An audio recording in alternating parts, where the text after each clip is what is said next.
হয়তো আবারও বিশ্ববাসী হবে ঘরবন্দি, দেখবে নতুন এক মহামারী যা করোনা মহামারীর চেয়েও ক্ষতি করতে পারে অনেক বেশি। এমনটাই আশঙ্কা করে বিশ্ববাসীকে সতর্ক করেছেন হংকংয়ের অণুজীব বিজ্ঞানী ইউয়েন ওক ইয়ং।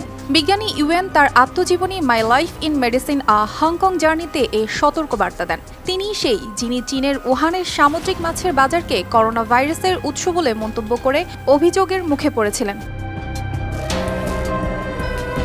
এই অণুজীব বিজ্ঞানী বিশ্বের বেশ কিছু মারাত্মক হুমকির বিরুদ্ধে লড়াই করেছেন, যার মধ্যে রয়েছে সার্স ভাইরাসের মতো বিপজ্জনক জীবাণু। তিনি সার্স ভাইরাস শনাক্ত ও অন্য ভাইরাস থেকে পৃথক করার ক্ষেত্রে কাজ করেছেন। হংকংয়ের কুইন ম্যারি হাসপাতালে কর্মরত এই বিজ্ঞানী বার্তা সংস্থা এএফপিকে বলেছেন, বিশ্বের জনগণ ও নেতাদের এটা স্বীকার করে নিতে হবে যে আরেকটি মহামারী আসবে। ধারণার চেয়েও অনেক দ্রুত এই মহামারী চলে আসতে পারে। বিজ্ঞানী ইউএন বলেন, আমি এ ধরনের ভয়ঙ্কর পূর্বাভাস কেন দিচ্ছি? এর কারণ হচ্ছে আপনারা স্পষ্ট দেখতে পাচ্ছেন ভূরাজনীতি, অর্থনীতি ও জলবায়ু দ্রুত পরিবর্তন হচ্ছে। বিশ্ব নেতারা এখন জাতীয় বা আঞ্চলিক স্বার্থে বেশি গুরুত্ব দিচ্ছেন।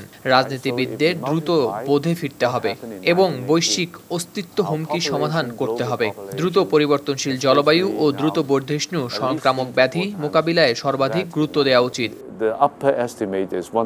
করোনা ভাইরাস ও সংক্রামক রোগের ক্ষেত্রে বৈশ্বিক স্বীকৃত কর্তৃপক্ষের একজন ইউএন। 50-এর দশকে জন্ম হংকংয়ের এই বিজ্ঞানীর। হংকংয়ের এক ছোট পরিবারে তার বেড়ে ওঠা। 1981 সালে একটি মেডিকেল স্কুল থেকে তিনি স্নাতক সম্পন্ন করেন। তিনি শহরের সরকারি হাসপাতালে কাজ করছেন। 2003 সালে তার গবেষক দল সফলভাবে সার্স শনাক্ত করে।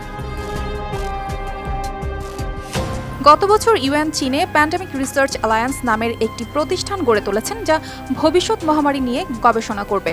ইউএন বলেন, আমরা যদি আলোচনা না করি তবে আরেকটি মহামারী আসবে এবং আবার আমাদের করোনা মহামারীর চেয়েও চড়া মূল্য দিতে হবে।